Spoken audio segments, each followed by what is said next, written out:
네, 반갑습니다. AP투자연구소입니다. 12월 23일 오늘 하루 증시는 어땠는지 같이 한번 살펴보도록 하겠습니다.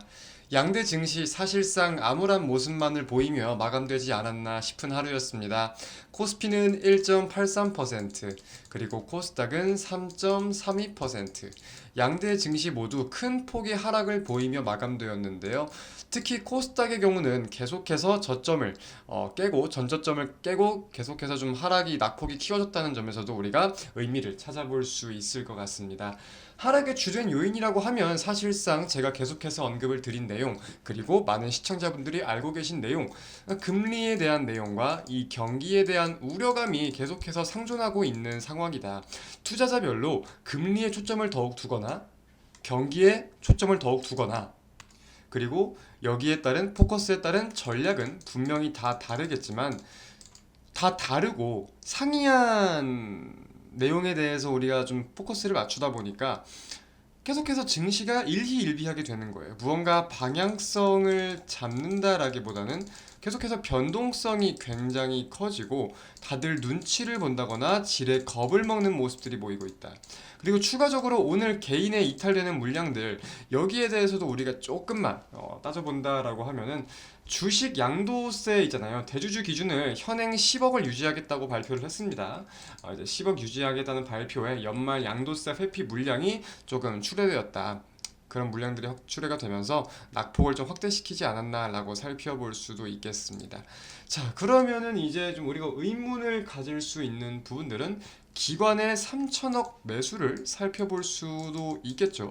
많은 분들이 아마 좀 의문감을 가지실 것 같아요. 기관이 3천억이나 샀는데 왜 코스닥은 3%나 떨어지느냐? 이거는 사실상 제가 기관이 아니기 때문에 정확히 이래서 이렇다라고 말씀을 드리는 거는 무리가 있을 수 있겠지만, 유추할 수 있는 부분, 우리가 분석할 수 있는 부분들에 대해서 좀 말씀을 드려보자면, 우리 예전에 증시가 미친 듯이 하락하는 흐름을 보일 때 그때도 제가 한번 말씀을 드렸던 기억이 있어요. 그때가 이제 그 당시에 반대 매매가 굉장히 많이 나왔던 시즌이었는데, 반대 매매 같은 경우는 당일 최저가로 매도가 나오는 경우가 많다라는 내용을 가지고 저가 매수가 유입이 되는 내용들에 대해서 말씀을 드렸거든요.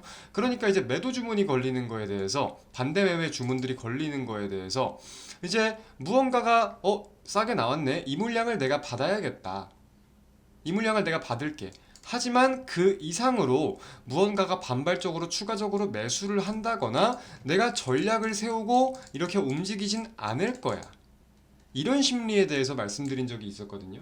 저는 오늘도 실상 그와 큰 차이가 없지 않지 않았을까라고 생각이 들어요.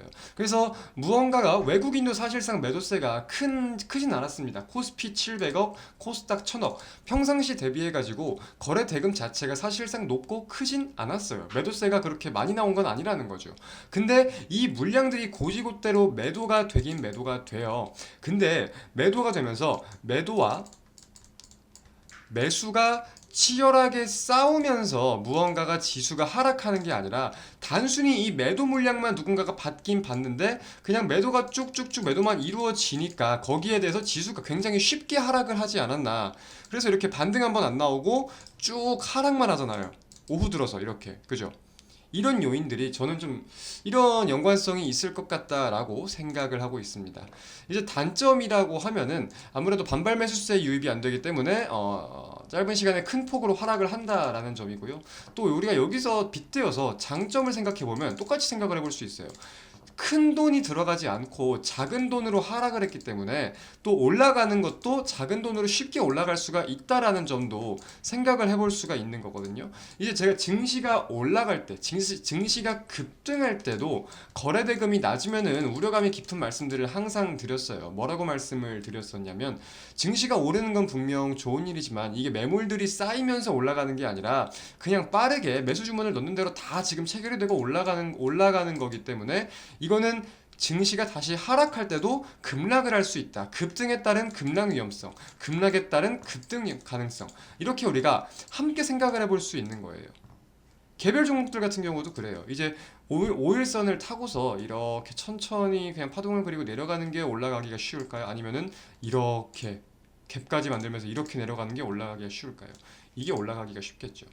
같은 요인이라고 저는 생각을 하고 좀 말씀을 드리고 있습니다. 뭐 사람마다 생각 차이는 분명히 있을 수 있을 거예요. 그래서 이 내용을 우리가 조금 더 확장시켜 가지고 생각을 해보면은 증시가 그러면 맨날 떨어지지만은 않습니다. 분명히 상승하는 날, 오르는 날 있어요. 근데 이 오르는 걸 우리 모두가 잡을 수 있느냐? 이건 절대적으로 아니다. 기회가 온다고 하더라도 이 기회를 잡을 수 있는 사람은 얼마 없다. 증시는 우리 개인 투자자 모두를 데려가지 않는다. 준비된 사람을 데려가는 거지. 자, 막말로 좀 편하게 말씀을 드렸어요. 우리 이때 보세요. 코스피 1440포인트일 때. 이때 잡은 사람 몇 명이나 있어요? 없을걸요, 거진. 그죠? 근데 이때 잡았으면은 스트레이트로 그냥 지수가 1400포인트에서 3300포인트까지 스트레이트로 간 거잖아요, 거진. 그죠? 1년 3개월 동안. 이런 내용인 거죠. 이 내용을 좀 여러분들이 이해를 하셨으면 좋겠고, 자, 이제 좀 중요하게 여겨지는 내용이 어제 제가 말씀을 드린 개인 소비 지출, PC 지수죠. 개인 소비 지출, 소득, 이 내용들이 좀 오늘 밤에 발표가 되는데, 시장 예상치를 봤을 때 지금 PC 지수 자체는 좀 10월 전년 대비 6.0에서 5.5로, 전월 대비 0.3에서 0.1로 하락할 것으로 예상을 하고 있어요.